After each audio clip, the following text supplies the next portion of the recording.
It's me your মার্জুকা। আপনাদের সবাইকে আমার দিদির পেজে স্বাগতম জানাচ্ছি। So welcome. আজকে আমার দিদি ভোমরার মতো একটি নার্সারিতে উড়ে এসে জুড়ে বসেছে। দিদি একটা গাছ হাইজ্যাক করার জন্য এই নার্সারিতে আসছে। আপনারা ভাবতেছেন যে মানুষ গাছ হাইজ্যাক করে কীভাবে? ইয়েস, মানুষ যেরকম মানুষকে হাইজ্যাক করে, আমার দিদিও সেভাবে গাছ হাইজ্যাক করে। সো দিদি দেখছে যে কাকে নেওয়া যায় এখান থেকে। আর যদি এই গাছগুলো কথা বলতে পারতো, ওরা বলতো, ও মাই গড, কে আসছে? তুফান, just like Shakib Khan. So দিদি দেখছে এবং তীক্ষ্ণ দৃষ্টিতে সবার দিকে দেখছে যে কাকে নেওয়া যায়। সো দিদি দেখেই যাচ্ছে এবং দিদি দেখা শেষও হচ্ছে না। ফাইনালি দিদি এই গাছটাকে টার্গেট করেছে এবং এই মামা আমাদের অটোতে উঠাই দিবে।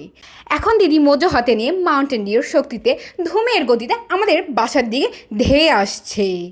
গেস হু, দিদির গতি এতই বেশি ছিল যে সে স্থলপথ বাদ দিয়ে আকাশপথে আমাদের বাসার দিকে ধেয়ে আসছে। চলেও আসলো। এই যে মামা আমাদের গাছটা নামিয়ে দিচ্ছে এবং মামুনি দেখছে। এগুলো হচ্ছে আমার দিদির নতুন কিছু গাছের কালেকশন। এছাড়াও আমার দিদির চিলি এবং ব্রিঞ্জের কালেকশনের ভিডিও আছে, যেটা আপনারা ডিসলাইক করতে মোটেও ভুলবেন না।